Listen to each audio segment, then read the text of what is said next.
Hello and welcome aboard to Class 23. We are really near the finish line now. This will be our next to last class. Today we're going to cover pretty much everything from the Bill Clinton years all the way up through today, through 2020, Donald Trump, COVID. And then I will do one more lecture, which is going to be a comprehensive discussion of the United States and the Middle East. I started doing this some time ago for the last class because 9/11 is such a critical, important event in modern life, in all of our lives, especially the younger you are. And the United States' role in the Middle East is incredibly important for all kinds of reasons. It has been for a long time, and it is more than ever today. The United States is still involved deeply in that region. As we speak, one of the major controversies going on today is withdrawing troops from Afghanistan, which have been there since like 2001. So next class, which will be the final class, will be the United States and the Middle East, about a century's worth of history. So today is the last one that's kind of substantially about U.S. history. And I'm going to go through a lot of stuff today. It's harder to do history when it's this current. We're talking about Bill Clinton was elected in 1992, so it's only 28 years ago. We kind of know the main points. I think it's really important to talk about this because where we are today is directly resulted, and I've been saying this all semester, right? Nothing just happens. You don't just wake up one morning and something momentous happens. There's a long series of events and developments and decisions made that lead you to that point. And so what we're seeing today in 2020, really is a product of, we could go back further to Nixon and Reagan especially, but it's really is a product of what happened in those years with Bill Clinton and both Bushes and Barack Obama and so forth. That leads you directly to Donald Trump and our current life. All right. So I'm going to talk a good deal about that. I'm going to pack a lot of stuff into a small period of time. I think it's important. I don't want you to fret about it. It's not likely that this is going to be something you'll be tested on the last exam, maybe a short question or an idea or something like that, but nothing, in detail, because I am going through a lot and it's really contemporary stuff.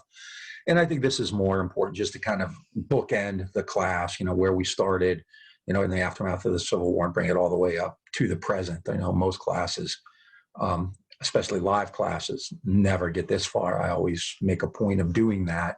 Live classes, sometimes, you get through World War II. And that is one of the few advantages, I think, of being on video rather than in a classroom. I'd rather be in a classroom talking to you and walking around the classroom and getting discussions and getting feedback.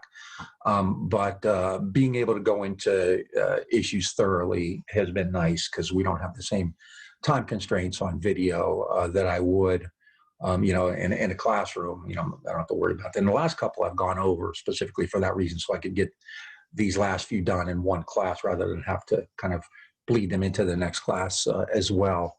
And from your perspective, I think the one useful thing is you can pause it and hit rewind or go back or, go get a cup of coffee or whatever. So, and watch them, on your own time so that you don't have to be at a specific place every Tuesday and Thursday at like 2:30 or 4 or whatever. So hopefully it's worked out well. It's definitely been a unique, to use a euphemistic word, semester. Kind of weird, not the greatest, but it's kept us safer, hopefully. And I hope that you're continuing to be as safe as you can because it's still bad out there and seems to be getting a lot worse. So wear your masks and just be careful, okay? And so we shall begin. As always, last time I finished with, I think the last thing I talked about were the Rodney King rebellions in Los Angeles in 1992. And that was kind of the end of the George Herbert Walker Bush presidency. He was kind of on the ropes anyway. The economy after 1991, there was a war in 1991, which we'll talk about next week, the first Gulf War. And in the aftermath of that war, Bush was very popular, but he had all kinds of economic problems. And so he was starting to fade badly politically. And then, the Rodney King uprisings really kind of showed kind of America was ready for a change. And Bill Clinton is this young guy. He had been the governor of Arkansas for over a decade, even though he was only in his early 40s. And he took advantage of that mood that America was in. They wanted something different. They wanted something, he kind of portrayed himself as like a John F. Kennedy figure. JFK in 1960 did that. Kennedy was kind of a new generation. He was in his early 40s, he was this charismatic guy. And Clinton, was the governor of Arkansas when he was like 29 years old. He was a Rhodes Scholar, real bright guy, real slick. His nickname was Slick Willie, which, if you follow his presidency at all, you can kind of see why he got in and out of a lot of jams that way. He became president and really kind of when America was kind of stuck, it was kind of static, and he represents this new generation. And what he does is really change American politics, or he kind of picks up on the kind of things that people like Reagan had started, and he carries them further through. And really, even though he's a Democrat, lays the groundwork for much of what we're going to see after that. All right. So let's go to the video. All right. So that's the last one we did, Rodney King, the LA Uprising. So Bill Clinton wanted to change the Democratic Party. The Democratic Party had lost really badly in 3 straight elections. In 1980, Jimmy Carter, who had been president for 1 term, got crushed by Ronald Reagan. We talked about that.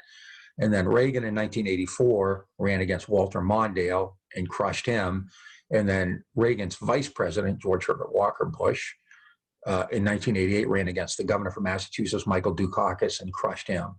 Now, Carter and Mondale and Dukakis were not charismatic figures. They were kind of older, really kind of boring. And Reagan, whether you like him or not, was a Hollywood actor, and he had this kind of charisma about him. So Clinton thought that the Democratic Party, the New Deal, that idea that the government had to somehow figure out a way to take care of people, was done for. And that was kind of Reagan's, accomplishment. Ronald Reagan really kind of put the nails into the coffin of the New Deal. And Clinton really, as a Democrat, kind of finished the job off. Clinton said the Democrats had to be different. They could no longer kind of be this party that was kind of stereotyped as a party that wanted to just give people higher taxes and then give welfare to people who didn't want to work. That was the stereotype. Nixon had used that very, very successfully. Reagan had used it very successfully. And that was kind of a GOP talking point, Republican Party talking point. All those liberals want to do, all those Democrats want to do is take your money. They're tax and spend liberals. They're going to raise your taxes. They're going to spend it on programs that don't help you at all. And so Reagan actually began to draw off working people support and even union members support. They called a lot of these people Reagan Democrats or blue collar Republicans, stuff like that. So Clinton wanted to get those back. He called them the New Democrats. He and other very conservative Democrats, especially Al Gore, who would become his vice president, created a group called the DLC, the Democratic Leadership Conference. And the Democratic Leadership Conference, who wanted to create these new Democrats, they wanted to work closely with Wall Street. The Democrats have always been a party of Wall Street, but the Democrats have always had this kind of dilemma because they present themselves as the party of working people. We want to help working people. We want to help poor people. We have these programs. The Republicans don't care about you. While the reality is the Democratic Party has always gotten a ton of money and a ton of support from Wall Street and other corporations. So they're really kind of in this bind where they have to rhetorically say, we're on your side, we're on the side of working people, but they're getting, all this support from Wall Street and corporations. So they often pursue policies that help those people at the very top as well. So it's kind of a difficult thing. Clinton wanted to fix it. He called it triangulation, which was to kind of take, not a terribly complex idea, to take these sides, these left and right sides, and bounce them against each other and kind of come to a new idea, like just create a triangle, right? And so the Democratic Leadership Conference was going to be the way he did that. And they were going to pursue centrism. In their mind, they accepted the rhetoric of Reagan, which was the Democratic Party had become too liberal, too radical. What you're seeing in 2020, these, the liberal radical left and all that kind of stuff describing the Democrats is nothing new. That's actually been around since the Cold War. But Reagan and the Republicans in the 1980s and 90s were using that. So Bill Clinton specifically wanted to address that by saying, no, we're not. We're way more like than the Republicans than you think. And, we're a party that's friendly to Wall Street. We're a party that doesn't want to just tax and spend you. And, a big part of that would be deregulation. So, and this started actually with Jimmy Carter.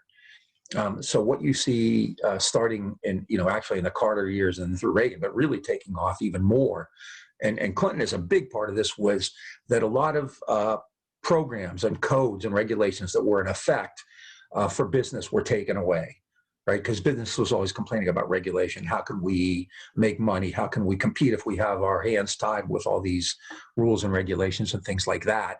And so Clinton began to deregulate industry. Now, the biggest part of that is going to be the banks, and we will talk about that. And that's going to be a process that's going to really show itself in like around 2008, when the economy just utterly explodes in the so-called Great Recession because of a housing bubble. And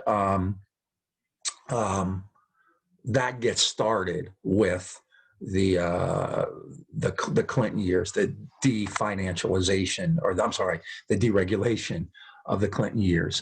In the Clinton years, you also see the emergence of software and internet, the kind of stuff that just is everywhere today.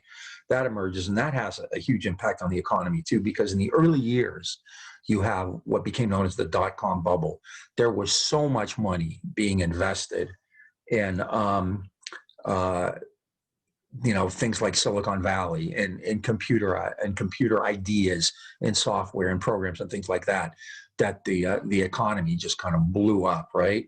And so you have that going on as well. So Clinton is kind of like the final Democratic rejection of that kind of traditional New Deal liberalism that we started with like Franklin Roosevelt, right? And the destruction of it begins with Reagan, because even Nixon operated within the structure of the New Deal.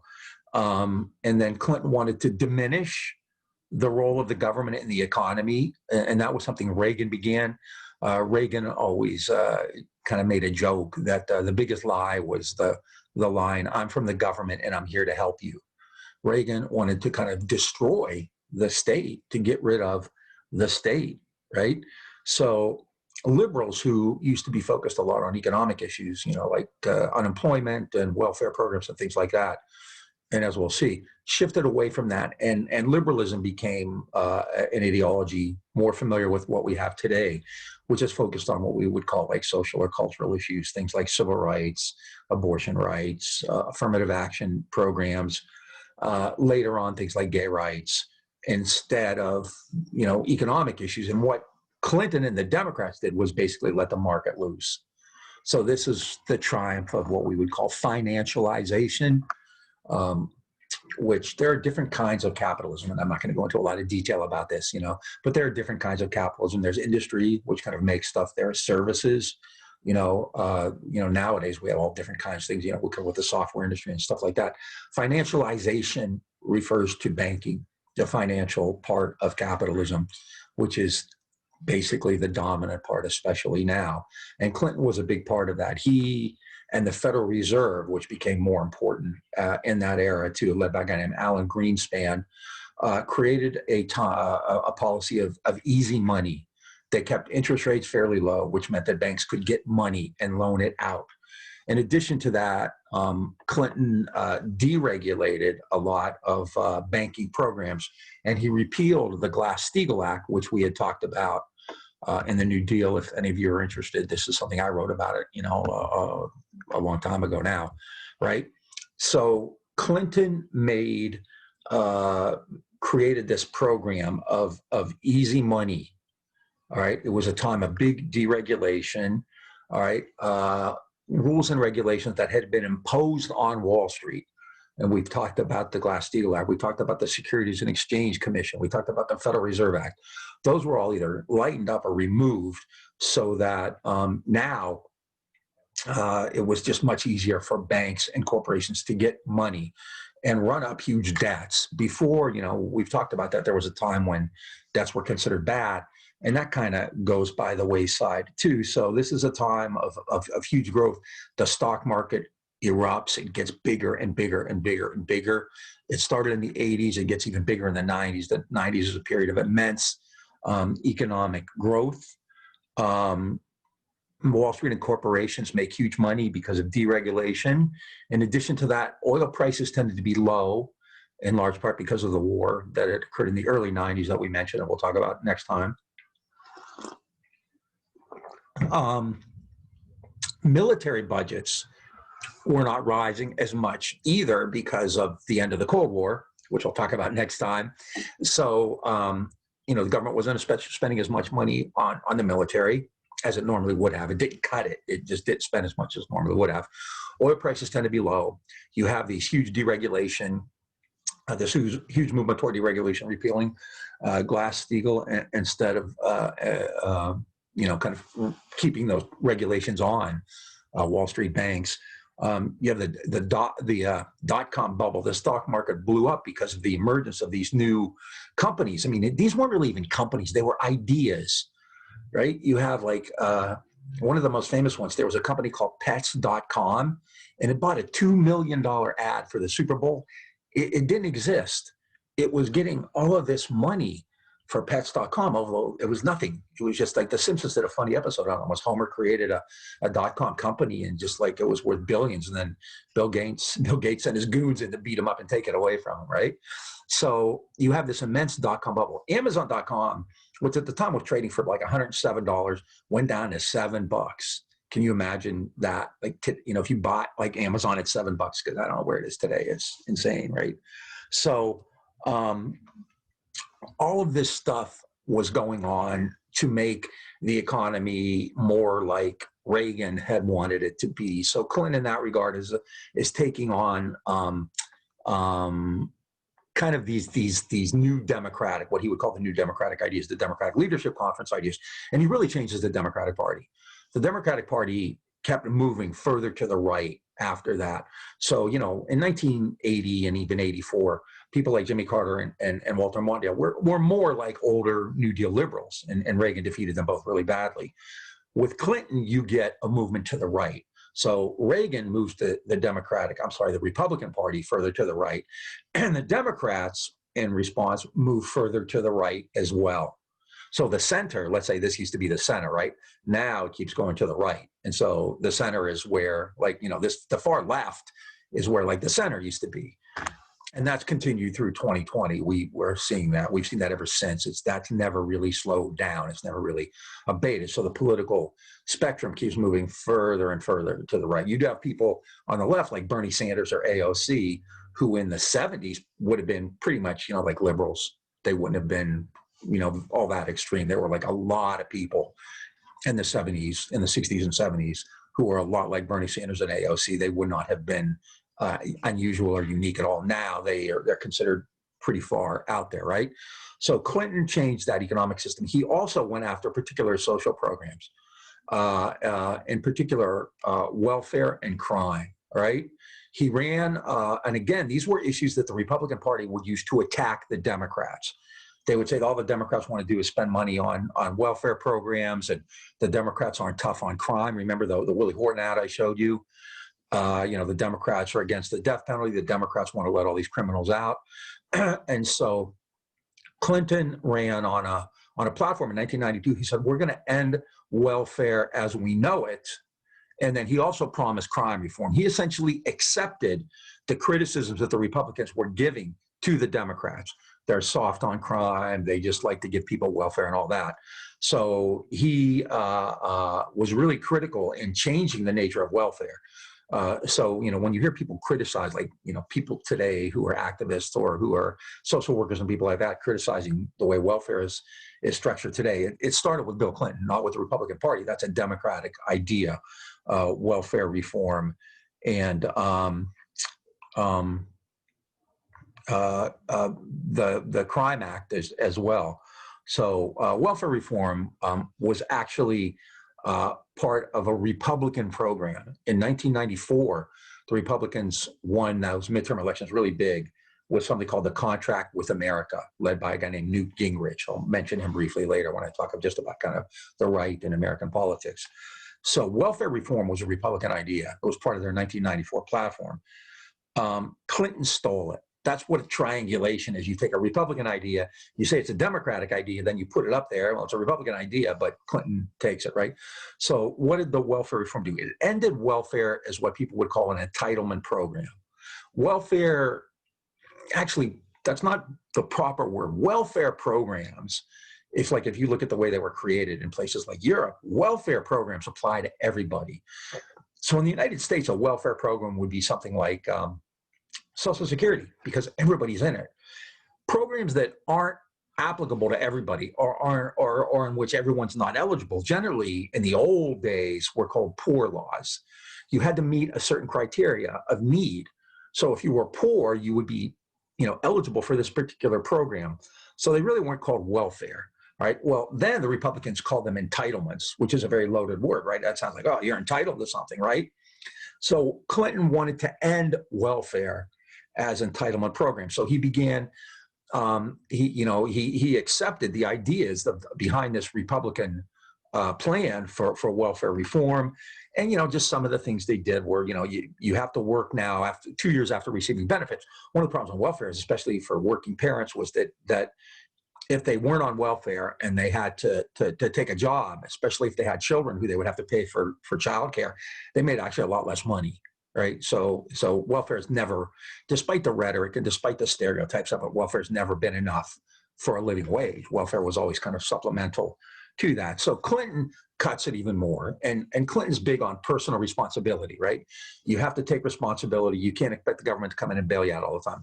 If you know anything about Clinton's career, especially with women like Monica Lewinsky, the idea of him demanding personal responsibility is somewhat, let's just say, ironic or curious. Okay, so Clinton said, you could get 2 years of welfare and then you're off, and you have to start working. Placed a limit of 5 years on benefits. Totally federal benefits, 5 years, in total. So 2 years, then maybe a year, then, so on. So for a lot of people, again, elderly, people who, just anybody, people can't find jobs, there's now a limit, 2 years at one time, 5 years total. He aimed to encourage people to get work, encourage them. He also tried to discourage out of wedlock births. So this is, now Clinton wasn't part of the whole kind of abstinence movement, but this begins in the 90s too, where a lot of Republican states started these programs where instead of teaching sex ed, they would teach abstinence. And that was also connected to welfare. So the idea that, and welfare, the majority of people on welfare in the United States are white, right? In terms of percentage, non-white people probably make up more than their actual population percentage. But welfare is not, but the rhetoric of it and the stereotype of it, there was a program for non-white people. So there was this racist and racial element to it as well. And so especially, for very conservative politicians, welfare became, kind of the issue became, Black women having kids out of wedlock. And there was, like, Reagan actually played on that. He would talk about welfare queens, and politicians would often, point out that there was a woman who had 8 kids and they were on welfare and that kind of thing. So it became part of the stereotype of it, even though statistically that wasn't the case, right? Welfare was for more whites were on welfare. Welfare was for people who were poor, some people who were, old, some people who were, couldn't work, couldn't find work, could only find work that paid so little that they couldn't live on it, that kind of thing, right? So, but Clinton bought into all those stereotypes. He required. It was also went after undocumented immigrants too. So undocumented immigrants wouldn't be allowed to receive particular benefits, and then the federal program also gave the states more, leverage and latitude in creating their own welfare laws, and so states would crack down as well, to put more limits on who could get welfare. States would get what were called block grants. So they would get just instead of the federal government giving them certain money for certain programs, they would give them a block grant. So you could use this, whatever way you want. And so what that did was create a real, really gutted welfare in America. And it actually put more people into poverty, right? And it also created a big decrease. And this is an example of this. I can't really read the numbers up here. Let me see if I can do this a little bit. come into focus. And not really. I got bad eyesight. Anyway, you can kind of see here though. This is around. This is like in the late 70s. This would be the monthly. Oh, what is that on the side? I can't make it out. Anyway, this is like the average monthly payment for somebody on welfare. And by 2006, as a result of welfare reform, you can see a really significant decrease in that. All right. And in fact, I'm going to show a little clip from it when Wilson signed. When Clinton signed the bill.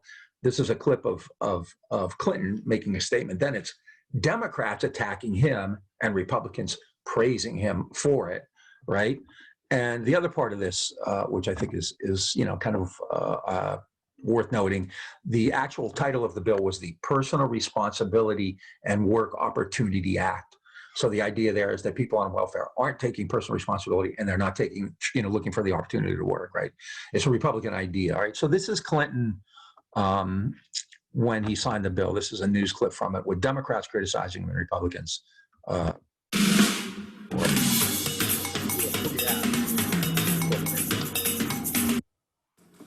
right. Good afternoon. 15 years I have worked on this problem as governor and as a president. I've spent time in welfare offices. I have talked to mothers on welfare. Today we have an historic opportunity to make welfare what it was meant to be, a second chance, not a way of life.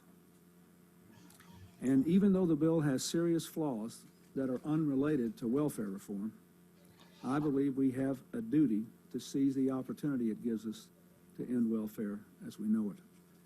Give them 69 welfare reform experiments. I will do everything in my power, in other words, to make sure that this bill lifts people up and does not become an excuse for anyone to turn their backs on this problem or on people who are genuinely in need through no fault of their own. Crack down on people who owe child support and who can welfare to work without hurting their children. Without objection, so ordered. Mr. Speaker, I know that scapegoating poor children is politically popular this year, but it is not right. We must stand up for our country's children.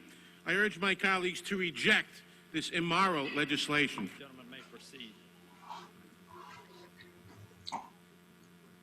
How can any person of faith, of conscience, vote for a bill that will put 1 million more kids into poverty? Where is the compassion? Where is the sense of decency? Where is the heart of this Congress? This bill is mean, it is base, it is downright low down. Senator allowed to be here presently, but we're going to go ahead. As this is a historic moment when we are working together to do something very good for America. America has been crying for this bill now for a generation. They're sick of generational dependency, and frankly, they wanted a fundamental change. Very surprised. Let me just send someone else may want to come. So at first you have Clinton at the press conference talking about it. And then the two people criticizing it were Jerome Nadler, who's a liberal representative from New York, Elijah Cummings, who just died a couple of years ago, who was still in Congress. And then the people praising it were the Republican Speaker of the House, Newt Gingrich. And then the last guy was John Kasich, who was a representative from Ohio at the time, became governor of Ohio, and this year surfaced as one of Joe Biden's buddies. He endorsed Biden because he hates Trump, right? This was a Republican bill that the Democrats, that Clinton took, right, and ran with it. The bill passed because of Republican votes. Not that many Democrats voted for it. And those who did tended to be Southern conservative Democrats. And the long-term impact of it really hurt poor people, right? So it was kind of, and as the one guy said, it's kind of popular to scapegoat people on welfare. And that really was the case, right? The other thing that Clinton did in terms of triangulation to take these issues away, Clinton was really hated by the Republicans. And it's kind of ironic because Clinton governed pretty much as a Republican. And, when we talk about like the way that Republicans hated on Barack Obama or Hillary Clinton, which that's not an opinion, that's pretty clear. They were like that with Bill Clinton as well, to a large degree because he stole their ideas from them. and he made them his own. Like, so these became Clinton IDs, even though they were Republican IDs, but they got what they wanted. The other issue on which Clinton triangulated was crime, right? And that was always a huge Republican campaign issue, that the liberals, the Democrats are soft on crime. They don't like the death penalty. They don't want to put people behind bars. They let people go. And this all obviously had a racial element to it as well, right? So whenever they talked about crime or whenever they talked about welfare, the imagery that the Republicans and conservatives and Democrats, with Clinton created was that of a non-white person, right? Even though statistically that wasn't the case. And so Clinton bought into this too. And in 1994, got Congress to pass a new crime bill, Omnibus Crime Act, which came up during the campaign this year because Joe Biden kind of was behind it in the Senate. It was a hardcore bill that clearly had all of these Republican ideas in it. It included mandatory minimum sentencing.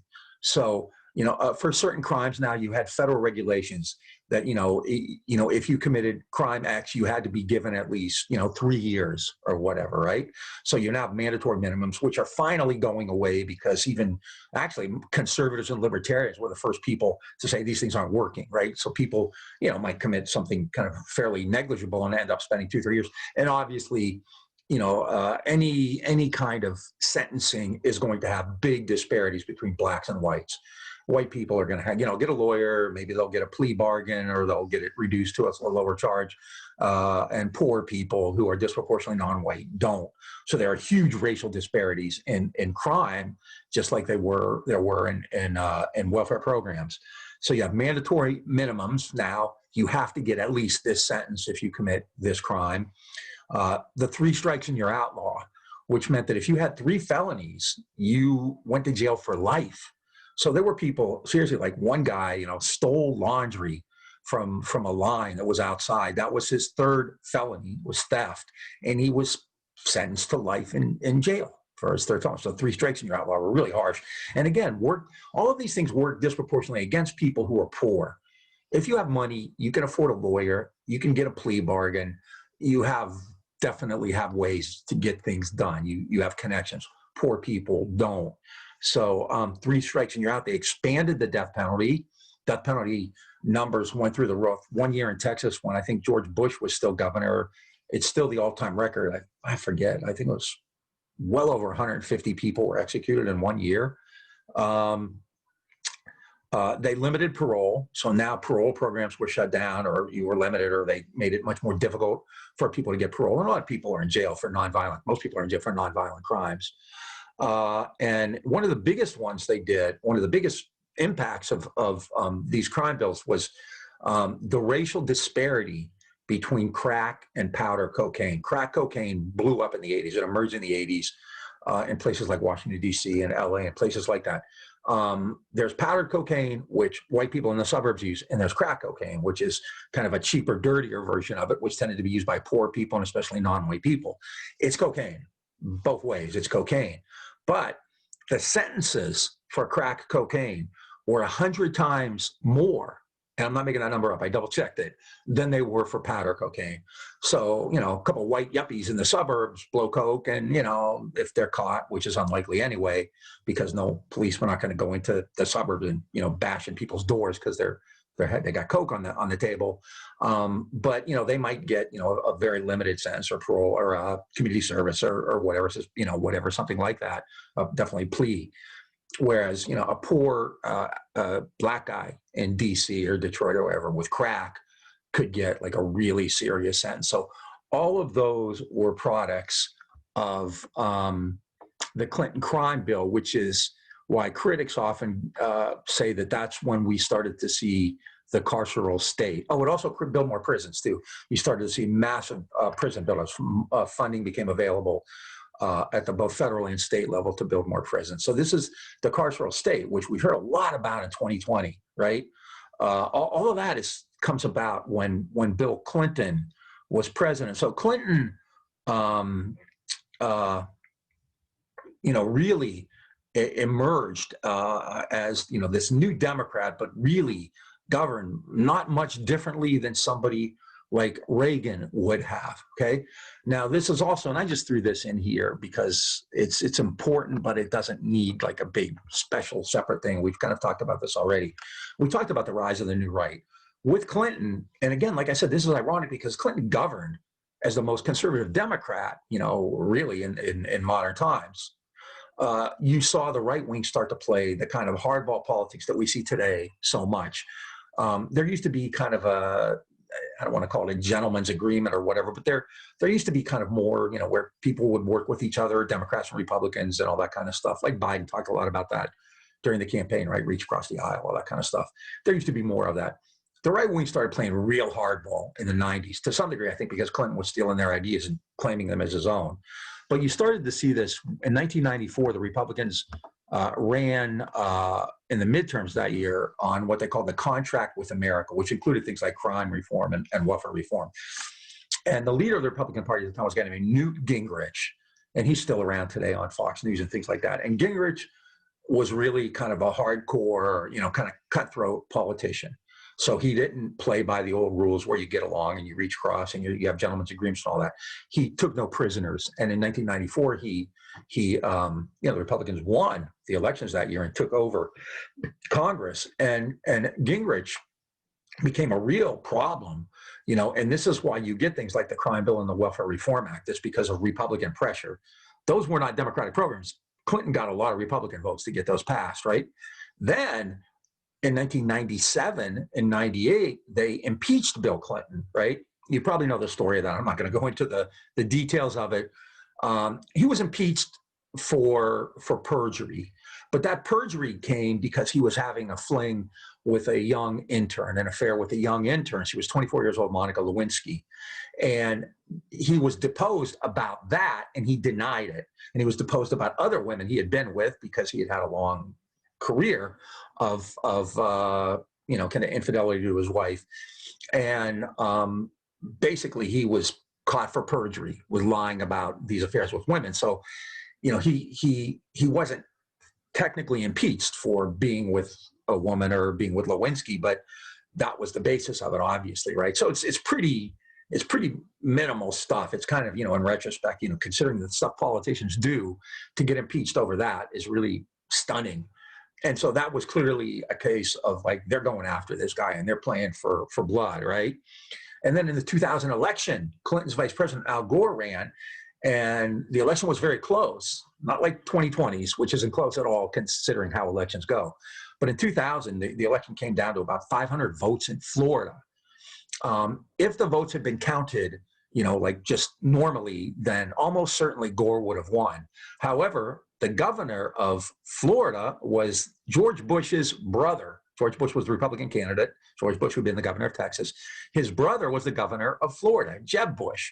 And so Jeb Bush and other Republican appointees who were close to the Bush family stepped in, and they started trying to kind of, change the vote and not let certain votes count. Finally, it went up to the Supreme Court, which had people who had been appointed by George Bush's father, Clarence Thomas, and who were appointed when George Bush was vice president, including people like Scalia. So the Supreme Court stopped the recount in Florida, even though there were probably thousands of votes left for Gore. That was a stolen election, all right? And I think people who've studied it since then have kind of come clean. That was a stolen election. This created this real new era of hardcore politics, and the Republicans have always dominated. They've owned the Democrats on this. The Democrats don't know how to fight back on these. They call for civility and niceness and all this kind of stuff. And during the Obama years, the resistance was fierce. We'll talk about this later. They claimed that he wasn't even an American. He was born abroad, and really, really hardcore, ugly stuff against him and against Hillary Clinton. In 2016, a Supreme Court seat came open, and the Republican Party wouldn't even allow a vote on it, even though Obama nominated a guy named Merrick Garland. And then what we've seen recently is under the exact same circumstances, even though the Republicans said, well, we would never have a vote in the final year of a presidency right before the election. In fact, they did, and they confirmed a very conservative Justice, Amy Coney Barrett. So that right-wing hardball, that really hardcore, let's play for blood, began in the Clinton years, and the Democrats have always just got crushed in that. They cannot compete, right? So that's just an aside. I kind of goes in with the other stuff we talked about, the rise of the new right. Now, the final thing I want to talk about Clinton with regard to his economic programs and this kind of the new Democrats, the DLC Democrats, was that this is also an era, and this is another reason the economy grew so much, of globalization. Now, globalization, it generally means that the world becomes more interconnected. You have a global economy, and this is a theme we've talked about the entire semester. Globalization was not new in the 1990s. It reached a brand new phase in the 1990s, but it wasn't new. Globalization means corporations operate abroad. American corporations all over the world. Other countries have business in the United States. And, you know, you always had certain rules and regulations for doing business with other countries. Tariffs, something we're dealing with right now. Certain regulations, maybe environmental laws, things like that. So what Clinton and this is pretty much both parties on this one, wanted to do was create a more globalized world.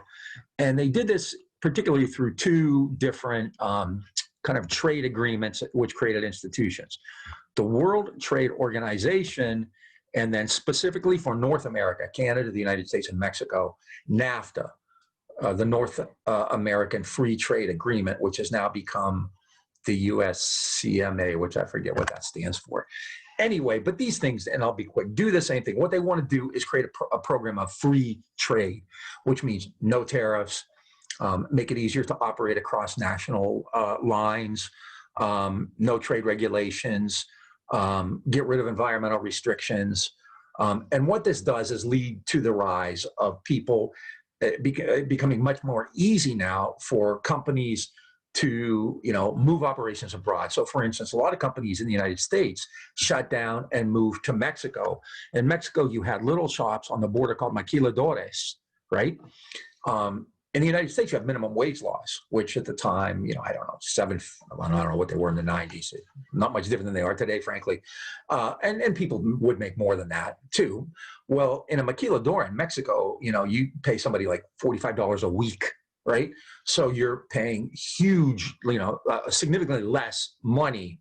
So a lot of plants would shut down in the United States and move to places initially like Mexico and then other places, you know, Vietnam or Bangladesh or in China. This is when China emerges as well.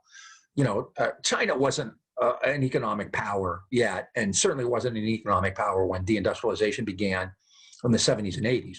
But now with these free trade agreements like the World Trade Organization, there was a big controversy over allowing China to join the WTO. It finally did. So these globalized groups now, like the WTO, like NAFTA, and all this stuff's in the book in much more detail, made business, made it much easier to do business.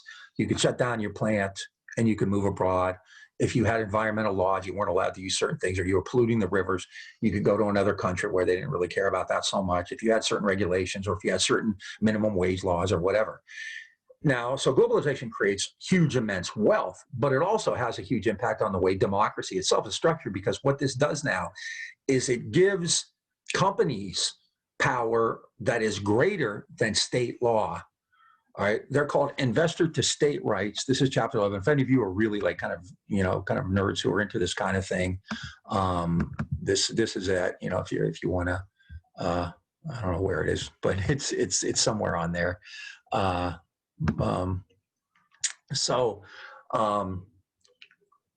What this meant was that if a company is operating, let's say a company's operating in California, and this is a real case. I forget, it involved an oil company, I think. California had banned a particular additive that they were using in gas, and this company used it. And so instead of not using that additive, which had been banned in California, this company sued the state of California, not in a California courtroom, but in a courtroom that was set up by the World Trade Organization. And NAFTA had the same thing. They both operated the same way, right? And so what they basically argued was that the state of California was engaged in a restraint of trade by not letting this company use this particular additive. And they won that case. So what that meant was that states, which is democracy, right? You have this idea that states create these laws, to make it safer for their people, right? And those were rejected now. So globalization has an impact not just in the economy, but on the very nature of who gets to make decisions like that, all right? Now, economically, it leads to, it has significant economic repercussions. The whole Clinton program did, along with the Fed taking this easy money approach, companies began investing, dot-coms and things like that. With NAFTA, they started to invest even more abroad because, it was just easier. Now it's, less regulation and things like that. Because of that, the amount of debt, total debt, both public and private, rose from 10 trillion to about 43 trillion in the later 90s to the early 2000s, during the Clinton years and the first Bush years, right? So total debt went from 10 trillion to 43 trillion. Today, it's about 180 trillion. That's private and public debt combined. That's in the United States. Globally, it's close to, I think, 300 trillion now. So there's a lot of debt out there. What else did globalization do? Well, this is a chart on manufacturing jobs. And as you can see, there's a huge drop in manufacturing jobs because companies, and I talked about this last time when I talked about deindustrialization, companies in places like Youngstown or Detroit or Pittsburgh or Chicago or wherever began to shut down factories and move initially to the south, to places like Texas, because there were fewer environmental laws there, and there were no unions really, so you could pay workers less. And then they started moving even further abroad, like into Mexico and into ultimately other places, right? And that were cheaper. So critics call this a race to the bottom. You just kept moving and moving until you found the cheapest wages possible, right? Because workers across the globe, that's all they have is the price of their labor. So they would, work for less just in order to have a job. So you started, and this is when you really started to see, like if you were buying clothing or something, there used to be commercials for, tags, look for made in the USA. And beginning in the 90s, you started to see, fewer and fewer of those. For a lot of stuff like men's clothing, the cost of, let's say, a men's shirt is about the same. And I'm not talking about adjusted for inflation.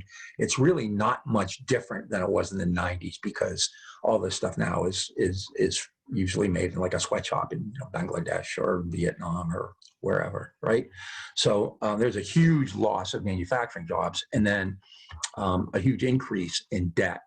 Now, this is all the way through 2020, right? But this is debt as a part of the U.S. economy. Now, the peak, not surprisingly, is World War II, right? Because it's a massive war. The United States had to do massive deficit spending. After that, you see a big, huge reduction. But then, starting in the 90s, you see this big gap. There's a brief reduction, actually, during the end of the Clinton years. There was actually a brief surplus.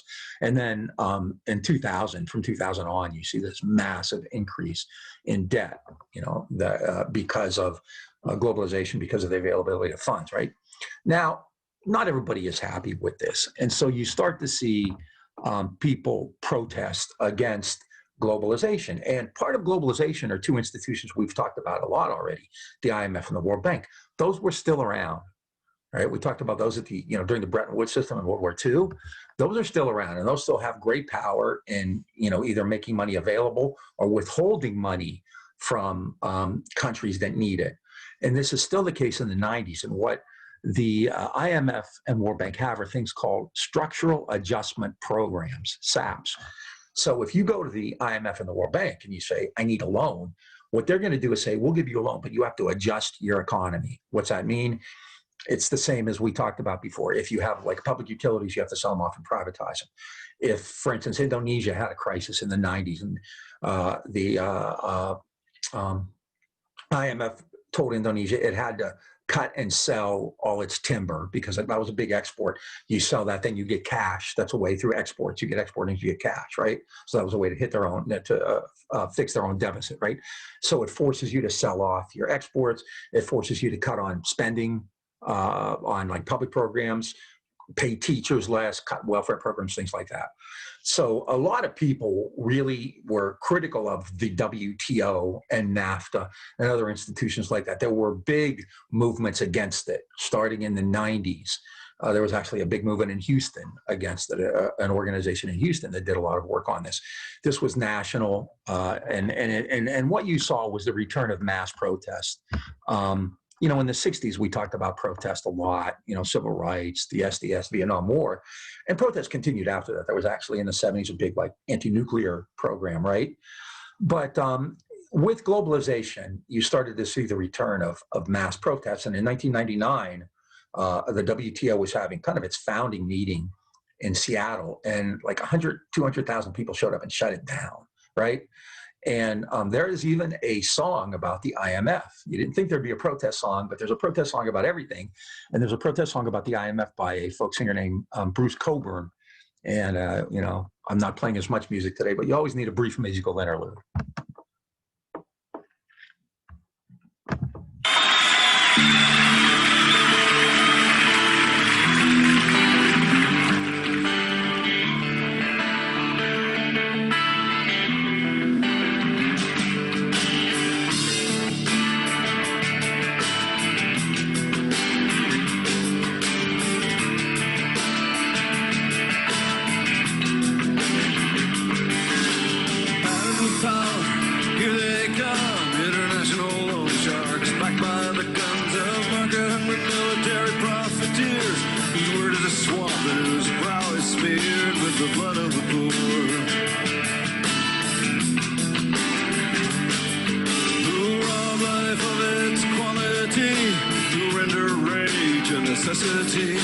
By turning countries into labor camps, modern slavers and drag as champions of freedom.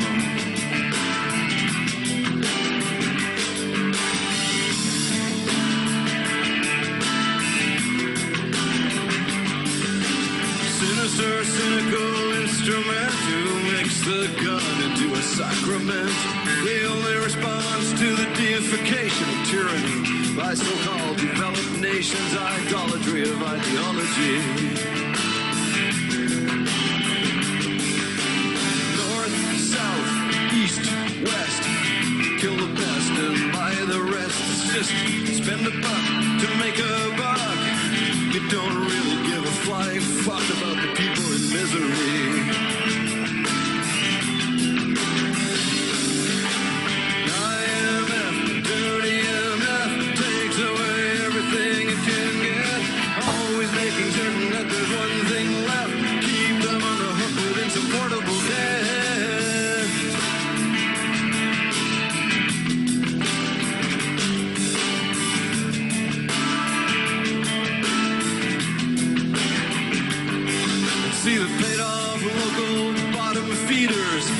Themselves off as leaders. Kiss the ladies, shake hands with the fellas, and it's open for business like a cheap bordello. And they call it democracy. And they call it democracy. And they call it democracy. And they call it democracy. And see the loaded eyes of the children too, trying to make the best of it the way kids do. One day you're gonna rise from your habitual feast to find yourself scoring down the throat of the beast they call the revolution. IMF, dirty MF, takes away everything it can get, always making certain that there's one thing left, keep them on the hook with insupportable debt.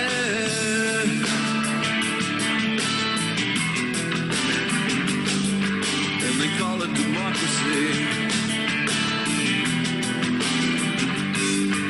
They call it democracy. And they call it democracy.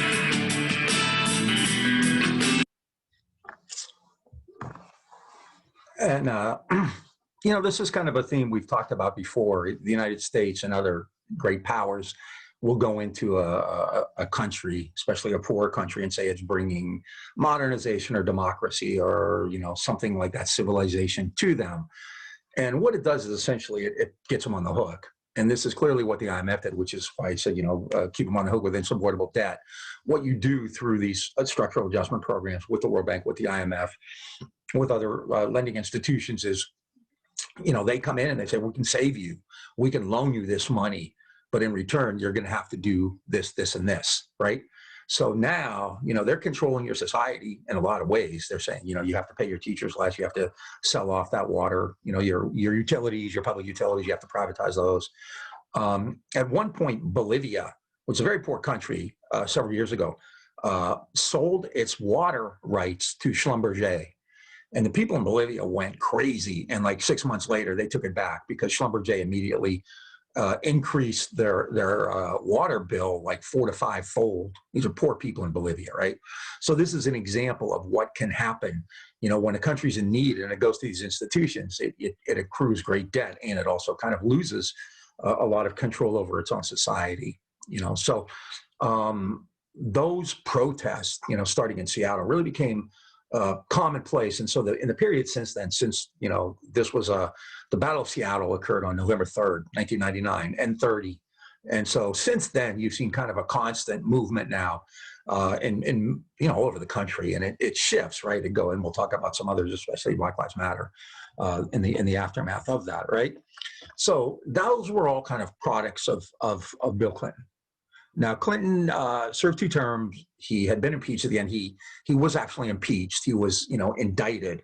He went to the Senate. He was found not guilty, but, he didn't really get anything done. His vice president, Al Gore, ran in 2000, and I mentioned how he ran against George Bush, and Bush won that very curious election, right?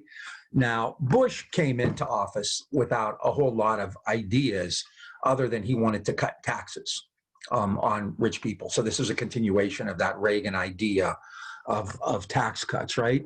And so what you saw in 2001 was a huge decrease in taxes for people at the top. Now, Barack Obama continued this, so I'll have some data on this in a bit, just because I want to include Obama in it as well, right? So you have huge tax cuts. Now, the Bush administration, more than anything, though, was dominated by what happened very early in its first year, pretty early in its first year, 9/11, the attacks in New York and Washington, D.C. And like I said many times already, I'm going to talk about those later, so I'm not going to talk about that now. What I will just briefly mention is that also, and we've seen this story many times before, right, after World War I, World War II, in the 60s, this also created the rationale for another war at home, like the Red Scare, like McCarthyism, like COINTELPRO. And so based on the idea that now terrorists were frightening America, were threatening America, there are terrorists everywhere, Bush got Congress to pass the Patriot Act. And if you're interested in actually reading it or hearing Bush talk about it, it's right there, right? And so you've grown up in the Patriot Act era. This is, in the old days, you could go right up to the gate if you were meeting somebody at the airport, to greet them there.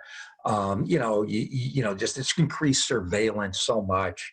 It's given the state more and more power to investigate people, to tap their phones, to read their emails, all kinds of stuff like that. You're kind of familiar with it, already. So anytime there's a crisis, and 9/11 was a hell of a crisis, there's this kind of domestic element to it as well. So, and then in 2001, Bush invaded Afghanistan, which went fairly quickly. 2003, invaded Iraq, which we'll talk about later. That didn't go so well. He did win re-election, although it was close. And then in 2005, he had a really huge crisis hit with the hurricane in New Orleans, Hurricane Katrina. Now, again, I'm not going to spend a lot of time on it. You're probably familiar with it. Katrina was devastating. It just wiped out New Orleans. And the importance of it was it showed how, because of this program since Reagan of kind of not letting the state do things, of kind of saying we don't want the state involved in things, New Orleans had been just kind of left high and dry, far from high and dry. Nothing had really been done in New Orleans. So the levees they had been built in the 1930s. They were New Deal projects, right? If you look at the Netherlands or even Venice, where I've been a lot, Venice ain't great, but they're far more sophisticated. So, and then Bush's response was useless. Like, he didn't really do anything, right? And so people started to say, hey, this whole idea of keeping the government away might not be working so well. And so Bush, really, he couldn't run for re-election anyway, but you started to see this real decrease in popularity, but also more people are getting the idea that, hey, maybe we've gone too far with this idea that, the government really should just stay out of things, right? And that would lead to one of the greatest crises in modern times, the worst economic crisis At that point, since 1929, 2020 is probably worse than this one was, 2008, 2009, which we've come to call the Great Recession.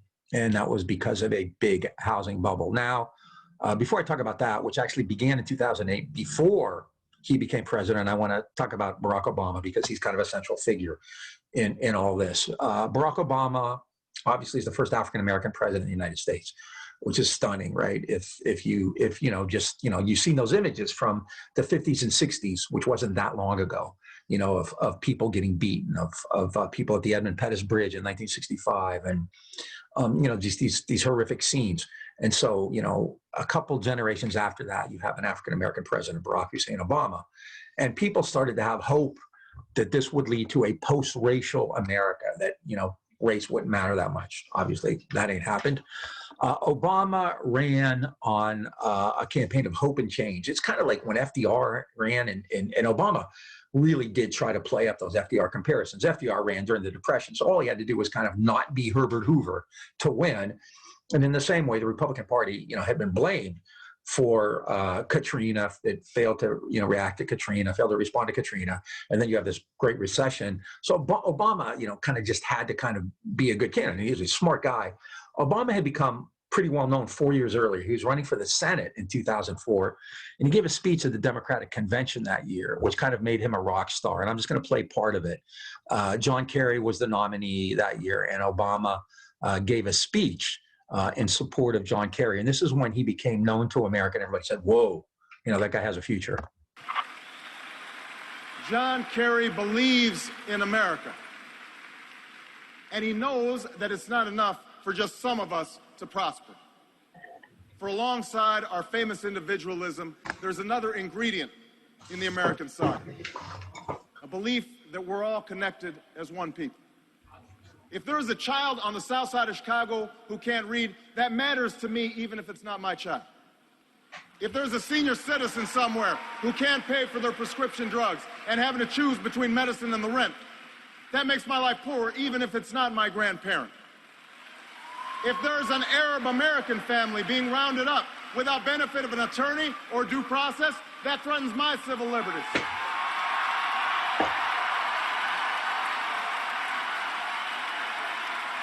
It is that fundamental belief. It is that fundamental belief. I am my brother's keeper. I am my sister's keeper that makes this country work.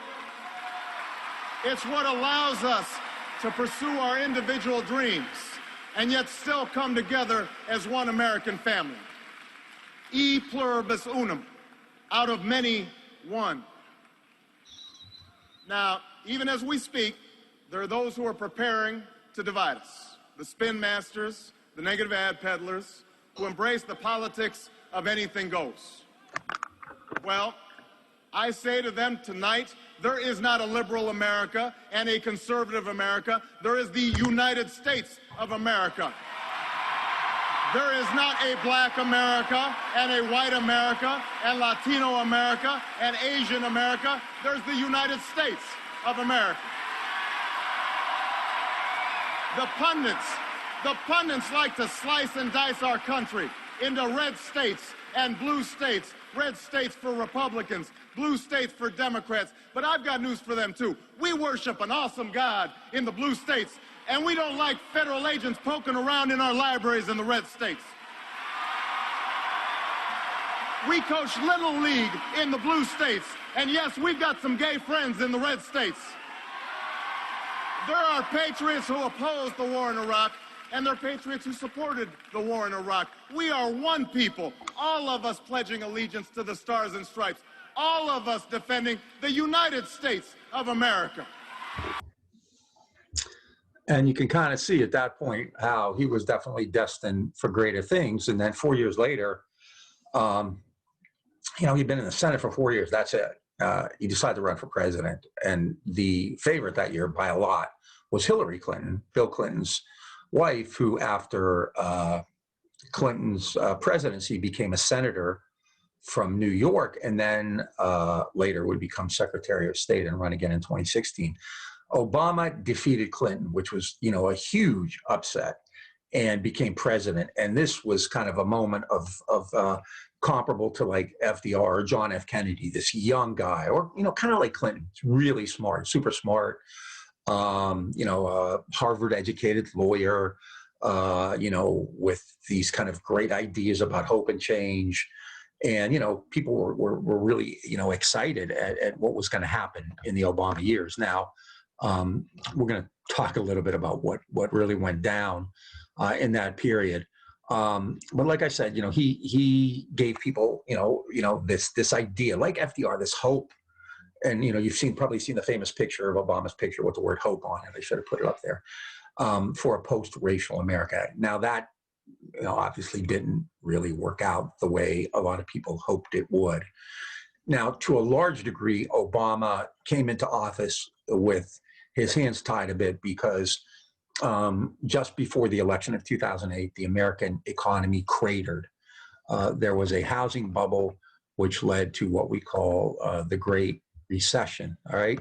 Now, this can be really complex stuff, and I'm not gonna go into huge detail on it because it's somewhat complicated and it's in the book. So if you're interested in it, then you can figure it out, because I think I explained it pretty well, and I keep it slow and in detail, right? Break it down. I'm not really going to do that here, but I also think it's worth mentioning just to kind of see. And one of the things that's important about this is one of the reasons this housing bubble, which created the Great Recession, became possible was because of the deregulation and the new programs during the Clinton and Bush years. They had, basically kind of opened the floodgates. So banks are always looking for new investments, and housing became one of the biggest ones in the early 2000s. Americans have always said housing is your best investment. You can't lose, you can't really lose money on your house. Your house will always appreciate. It'll become worth more. People always make their house payment. Bankers just had kind of a basic, idea. That was a basic belief that people always paid their house note. There's a movie on this called The Big Short, which for a Hollywood movie is like really surprisingly good at explaining this, kind of somewhat difficult stuff in a pretty decent manner. So Americans, bankers always thought housing is a great investment. People buy houses. Houses always appreciate. They always become worth more.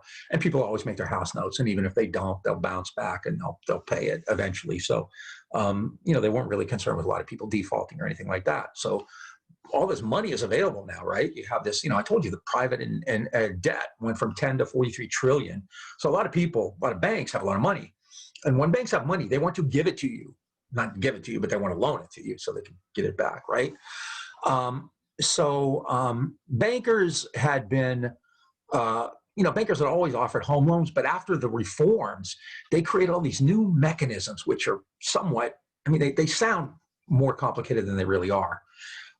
They created all these new mechanisms, these new ways to offer loans to people so they could buy houses. Before, if you bought a house, you had to have a certain amount of money saved up. So the whole idea is either, maybe your parents gave you a down payment on a house, or you worked and you saved the first few years after you got married, or whatever. So that was generally the way to do it. Now you can have a house without all that pain, right? So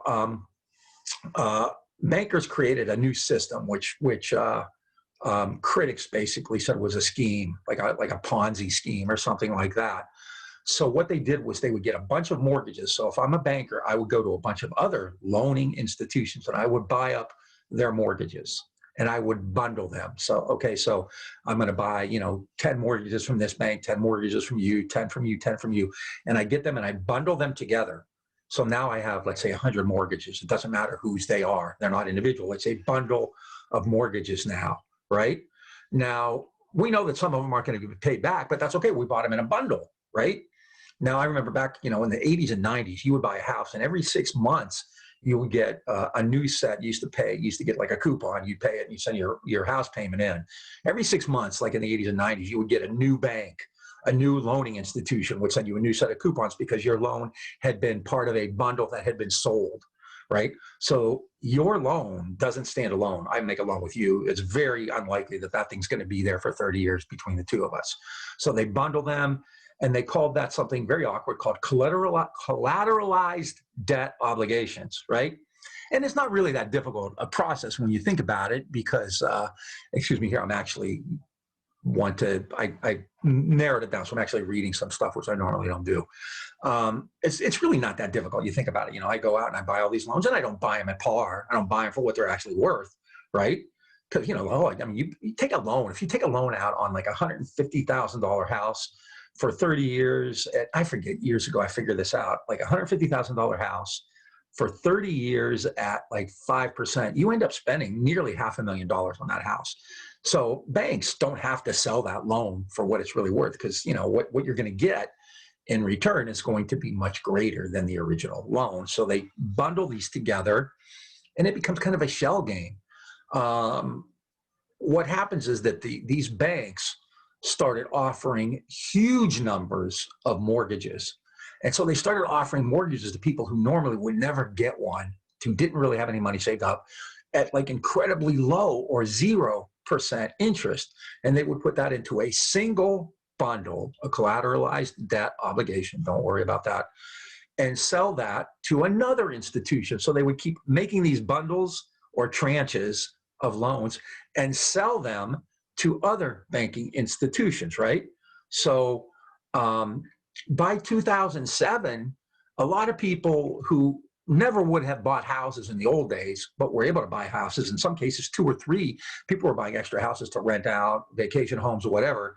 By 2007, a lot of people weren't able to pay their house notes anymore. They weren't able to pay their loans, which is pretty unusual, which meant that the people who held those bundles, those banking institutions which bought those bundles, were now on the line, right? They weren't getting the money from those debts, from those institutions that had sold them, or from the actual homeowner, right?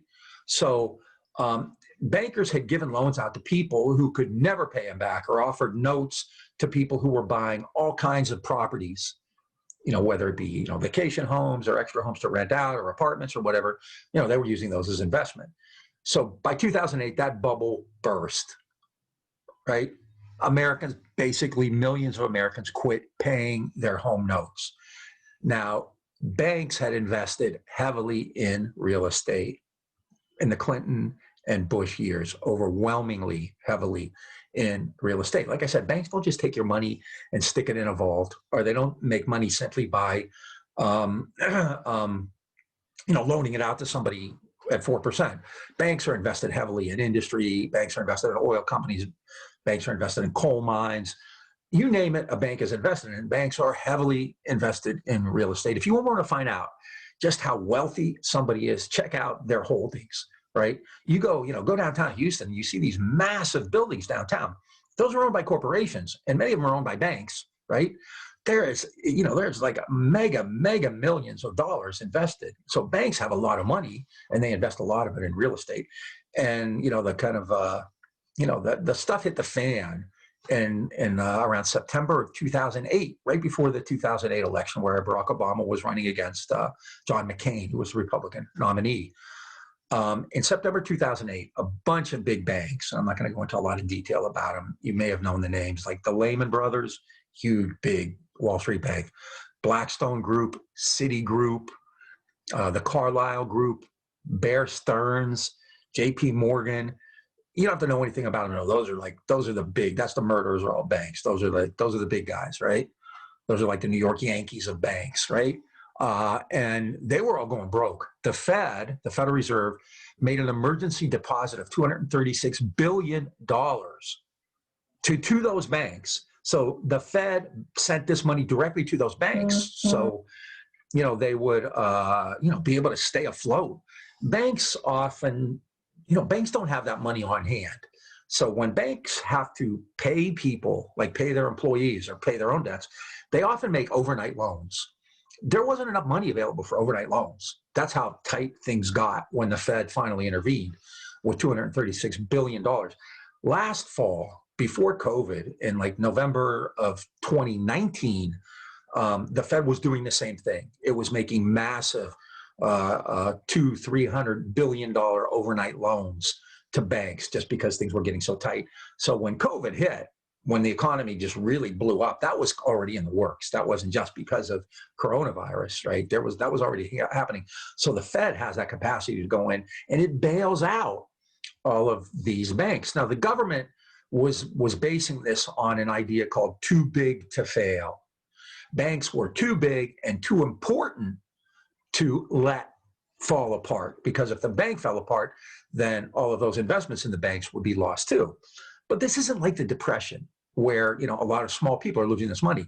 The people who were heavily invested in the banks were other billionaires, other bankers, other wealthy people, millionaires, whatever, really rich people, and individuals were now had FDIC guarantees.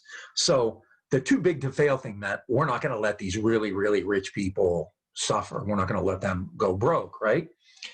And then the Fed either bailed out or sent money to these banks and also to the Bank of America, Merrill Lynch, AIG, which eventually went under, and even Goldman Sachs, which was like kind of the place that all the secretaries of Treasury came from.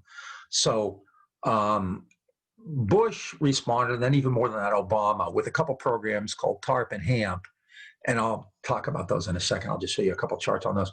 But the point here is that the private economic system of capitalism, private economy, right? We talked about this day one. It's a private system, no government intervention. The private economic system of capitalism was saved from extinction at that point. Those banks were saved from falling apart, from going under, from going out of business, from becoming extinct by immense amounts of public money.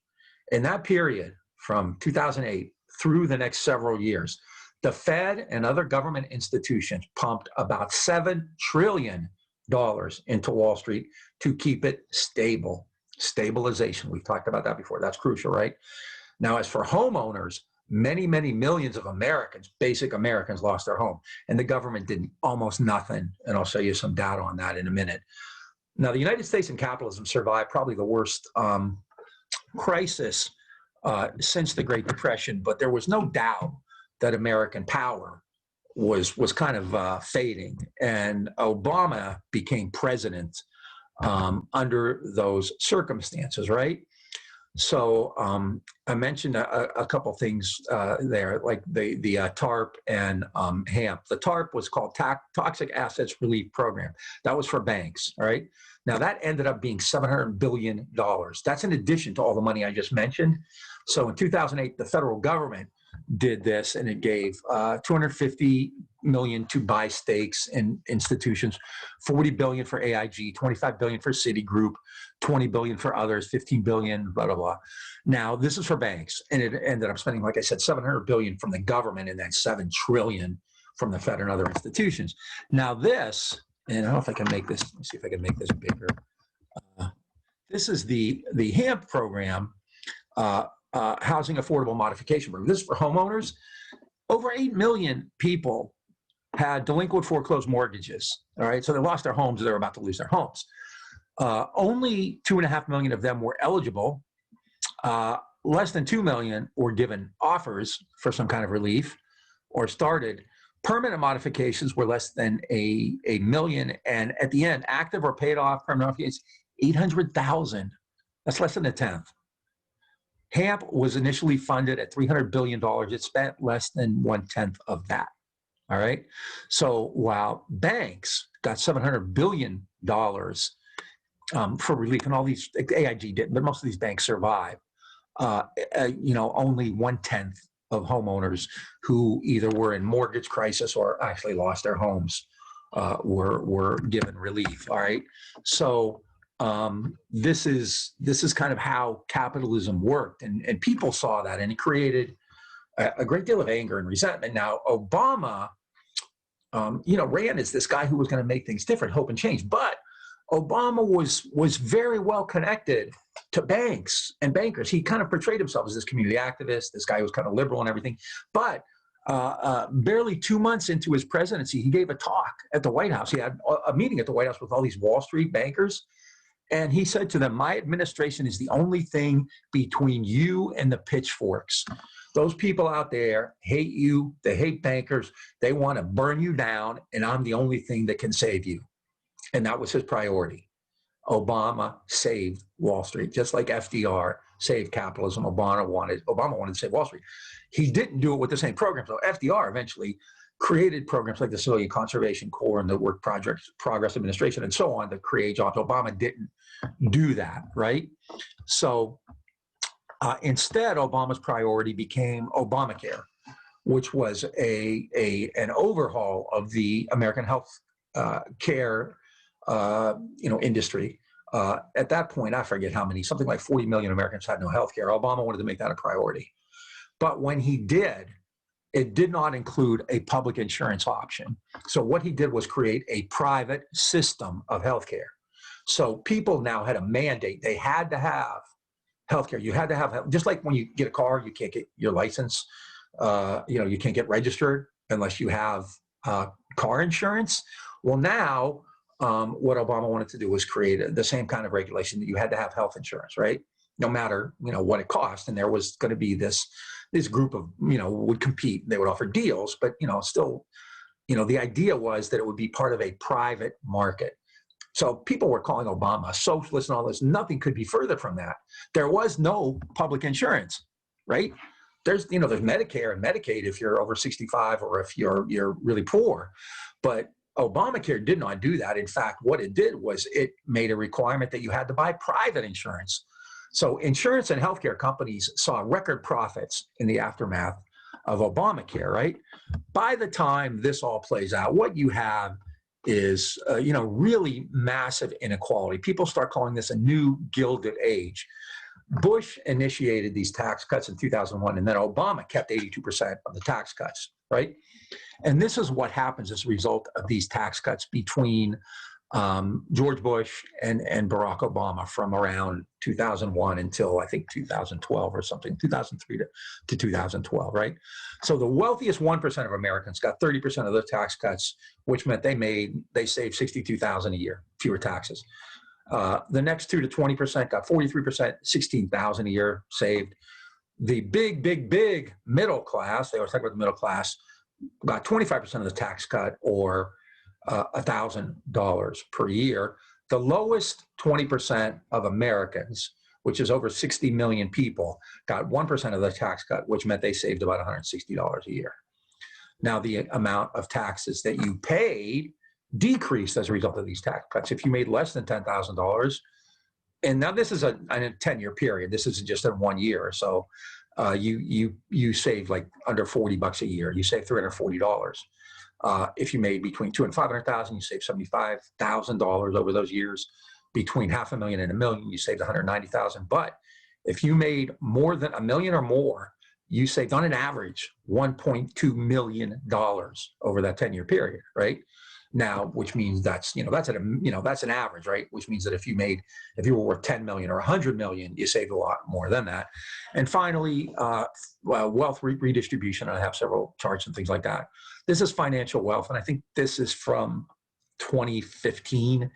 So the numbers are actually worse now. But the top 1% of Americans, and financial wealth is like assets. It's the amount of money you have. Stocks, pension funds, banknotes, bonds, things like that. The top 1%. So today that would be the population is 330 million. So, 10% of that would be 33 million, 1% of that would be 3.3 million. So the top 3.3 million Americans own 42% of all the wealth. The next 2 to 5% own 30%. The next 6 to 10% own 13%. That means the top 10% of Americans, 333 million people out of 330 million, 33 million people own 85% of the wealth. 11 through 20 own 11%. And then the bottom 80%, which is 33 times 8, 254 million, own 5% of the wealth. All right. So this is staggering. And you can see here, like how the charts go. This is wealth redistribution just from 1980 to around today, right? So in the top 1% in 1980 owned about whatever that is, 12%. Over here, now this has it at 20, right? Now this could be all wealth, not just financial wealth. Whereas the bottom 50%, you can see just, goes dramatically down. This is another chart. All of these basically are saying the same things. The number may be a little bit different. The poorest 20% own 0.1%. The working poor own 0.2%. The so-called middle class owns 4% of wealth. The upper class owns 11%. And then the wealthiest 20% own 85%. So that's a little different than the other one. This is another chart on wealth redistribution. And this is average. And these increases were not equitably redistributed. So obviously you can see the blue line is whites who have a significant increase in family wealth. And a lot of that is due to home ownership. And I've mentioned that before because of racially segregated housing, especially after World War II. Blacks, that's how a lot of people get wealth, by home ownership, by passing home ownership on, by letting your home appreciate and selling it. So as you can see, white wealth goes up substantially, whereas Black and Hispanic wealth is really kind of flat and actually down from, the 2007 before the Great Recession, right? So this is a vestige of the Bush and Obama years. Now, personally or socially, Obama had to deal with a really ugly right-wing attack, often referred to as birtherism. Obama, kind of ideally people thought, oh, this is beautiful. We're in a post-racial America. There were people who wouldn't let it go. There were a lot of people who didn't want to accept that he, the United States now had a Black president, although most Americans voted for him. And so especially they began to get really ugly. And these are the days when the internet is kind of emerging too as a forum for that. This is when kind of Facebook and Twitter and all those kinds of social media developed. Birtherism, and we'll mention it again, was particularly the creation of Donald Trump. And they began spreading these stories that millions of people believe that Barack Obama was not born in the United States, that he was actually born in Kenya, that he was a Muslim, he shouldn't be president, that he was born abroad, and they have these crazy conspiracies, and a lot of people believe them. So Obama was under constant attack. And this, ironically, this post-racial America led to a real resurgence in racial crime, especially by police against African Americans. And so this led to the emergence of Black Lives Matter. In 2013, a young kid, teenage kid, was out walking, and a vigilante in a kind of a, what do you call it, HOA, a co-op, housing homeowner association place, shot the kid dead, claimed he was, threatening him. A guy named George Zimmerman. The jury acquitted him. He was found not guilty. And then in 2014 in Ferguson, Missouri, police killed a kid, a young African-American kid named Mike Brown. Then in Baltimore, police killed a guy named Freddie Gray. And in Cleveland, a kid named Tamir Rice. And in New York, they choked to death a guy named Eric Garner. And this led to the emergence of the biggest, what really is probably the biggest mass movement in American history in terms of the number of people, right? Now, here's just a video of the news from Ferguson. Now, Ferguson is like, Black Lives Matter was actually created after Trayvon Martin was killed in 2013. Mike Brown was killed in 2014, but this is really when it became this big, huge national issue. And this is a site we've seen a lot in this 2020, right?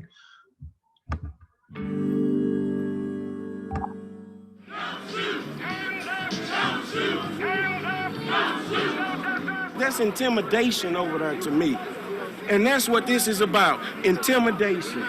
Why can't we fix it and make a dialogue instead of that happening? Why don't they come and walk with us? You can't keep telling these guys, be quiet, don't curse, pull your pants up, this, that, and the other. This is their everyday life, and they mad. They're mad. I'm mad. We should all be mad, man. We should all be angry because of what's going on right now.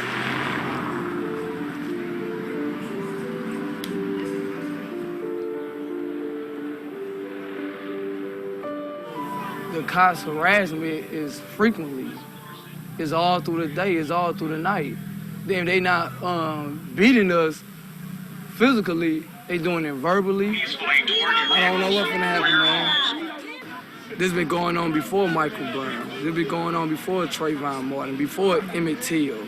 You know, it's been going on for a long time. We are just sick and tired. You must disperse immediately or be subject to arrest.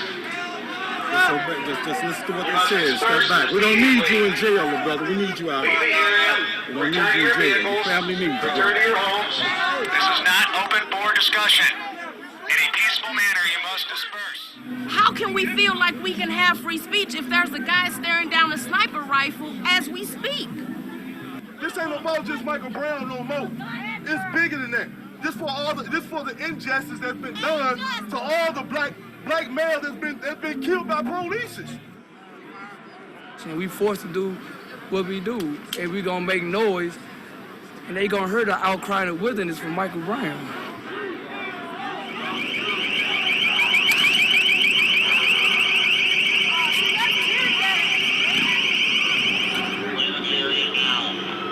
Shoot! Hands up! Hands up! Don't shoot!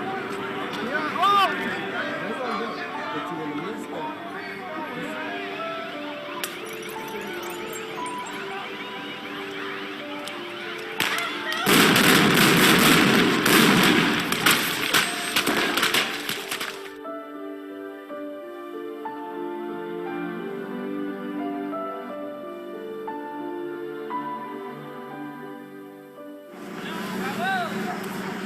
I see you. Shooting smile up. I see you. I know where we at. You ready?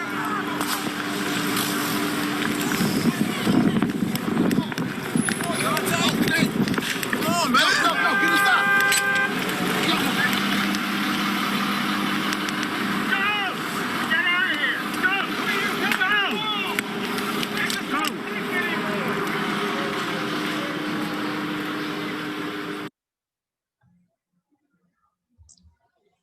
In addition to George Zimmerman not being found guilty, the police who killed Mike Brown, Freddie Gray, Tamir Rice, Eric Garner, and a bunch of others were never,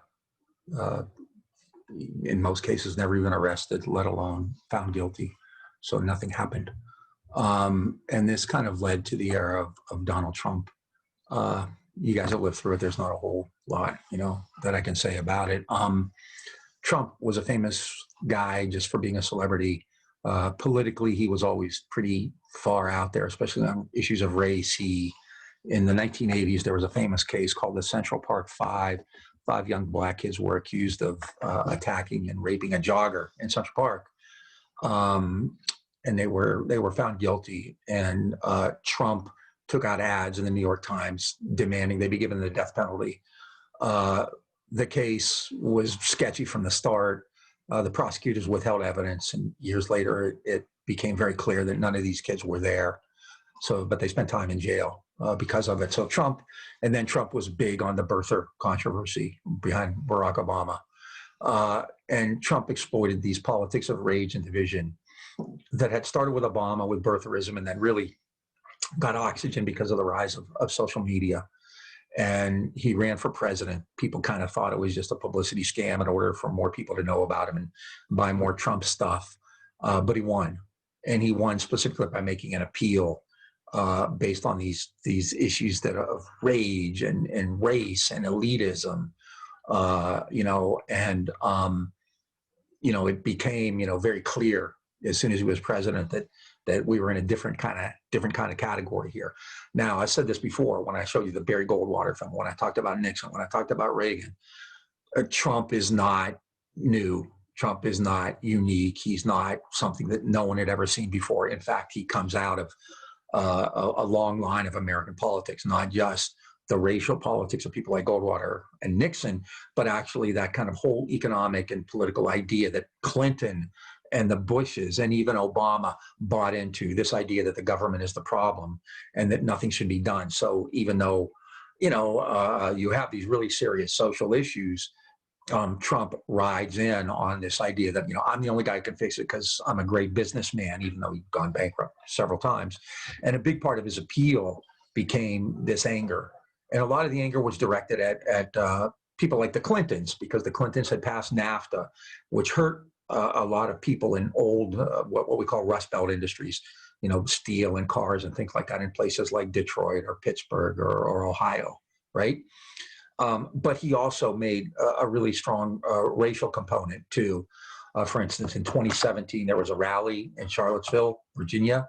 A bunch of people calling themselves the alt-right, which are kind of like, Klansmen with Izod shirts and tiki torches, were marching, yelling, things like Jews will not replace us, with this avowedly white supremacist idea. One guy actually ran over a counter-protester. This right-wing guy ran over a woman with a car and killed her, had her hire. And Trump in a press conference said they were very fine people on both sides, right? Trump defended Confederate flags. Trump, used all kinds of, really less coded racial language to describe Black Americans. And so, there was already this kind of anguish going on. And then in 2020, as COVID hit, it erupted with, especially with the killing of George Floyd in Minneapolis. You've all seen, you know about it, the horrific imagery of a policeman on his neck for 8 minutes and 46 seconds. And then they found out that there was a woman in Louisville, Breonna Taylor, who'd been killed on a bad, a no-knock warrant. They went to the wrong house. In Wisconsin, a guy named Jacob Blake was shot in the back when he was being thrown into a police car. And there were a bunch of others, Ahmaud Arbery, and it goes on and on and on and on. And this led to just massive street protests. One of the things that struck me was that you had pro sports involved in this. You had NASCAR quit waving the Confederate flag. Harley Davidson put out statements saying Black Lives Matter. So it became this really big national movement that athletes become activists. It's just, if you're interested in it, it's an interview a friend and I did. What else did you get with Trump? You got more tax cut and more debt. So this is the U.S. budget deficit, which is more than doubled since 2015. A lot of that is because of these massive tax cuts.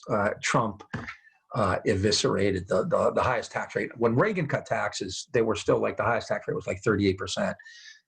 With the Trump tax cuts, it's down to like 15%. So, the amount of money that you lose in tax revenues, in addition to the amount of money you're spending on, the so-called global war on terror and things like that, is huge, right? In addition to that, the political opposition, instead of like dealing with Trump with what he was doing, decided to go after him on alleged, kind of shady dealing with Russia and Ukraine. They actually had a big investigation on Russia, which didn't really amount to much. They impeached him over Ukraine, which really didn't amount to much. So a lot of time and effort by the Democrats was put into chasing these ghosts rather than actually addressing what he was really doing. And everything came to a head then in 2020 with the coronavirus. The level of indifference was stunning. No standardized federal, testing, not even, testing was discouraged. There were no government programs for protective equipment. Trump called it a hoax. He said it would disappear. Some states did shutdowns, but Trump pressured them to go back to work, especially, the so-called essentials, which were poor people, especially non-white people who worked in grocery stores or worked in meatpacking plants or agricultural fields, and then eventually forcing schools to reopen. So here we are in November now, and this is the total cases, which is now getting close to 12 million, and the total deaths, which is now over 250,000. Now, along with that came more rage. Along with these, kind of anti-police protests, you had Trump inciting people on the right who didn't want to wear masks. And this is probably the most famous photo. This is a group of white supremacists in the state capitol in Michigan carrying AK-47s, screaming in the face of policemen, right? And, I don't think I have to say that, if you compare that to a street scene with black kids and cops, you're going to get a very, very different story. All right. So I don't need to go into a lot of detail. You already know most of this stuff anyway. So that's kind of the nuts and bolts of this class. That's it in terms of, the actual Civil War to the present. I'm going to have another class next week on the United States and the Middle East, which is really important. But we've gone all the way from Abraham Lincoln to Donald Trump. And, America's got a lot of stuff going on right now. There's a lot going on here. So I'm going to leave the final word today to an old school rapper, LL Cool J. I see a future where there's no pollution.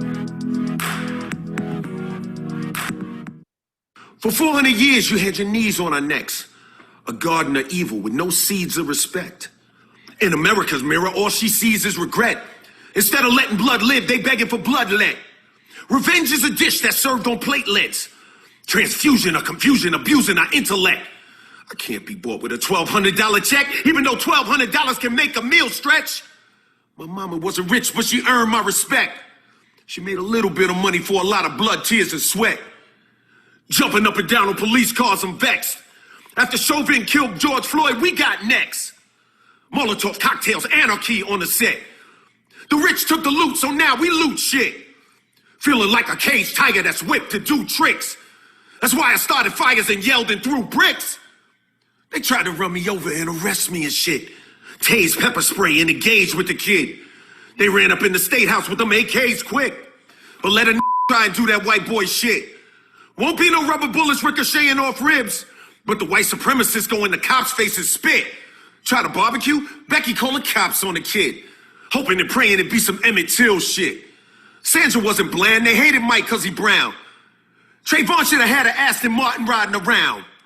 Amadou Diallo, it's way too many to follow. Vato, how much of my pride I gotta swallow? God only knows how deep this plan goes. I was dealing with this shit as a teen in Kangos. Harassed by cops, word to my ancestors' souls. And watching that man die slow left a hole. He cried for his mama as the murder unfold. If it wasn't for them phones, Chauvin would be at home. Feeling justified because of George's skin tone. I'm telling it to those with melanin, you're not alone. The new Malcolm, Martin, and Marcuses are now grown. America's a graveyard full of black men's bones. And I ain't got to tell you that Breonna Taylor got slayed in her own home. Had they lived, Sean could have rocked bells. Eric could have garnered attention. Beyond the t-shirts and obituary mentions. Oscar could have been counting grants. Tamir could have went to Rice. They owed them cops nothing, but all of them paid the price. So yeah, you right. We should protect our Second Amendment rights. Because in a second, a dirty cop could kick the door in at night. A tooth for a tooth and a life for a life. We refuse to live in hell while you living in paradise. Being black in America's like rolling a pair of dice. But the stakes are way higher, you gambling with my life. Black lives matter. Forever.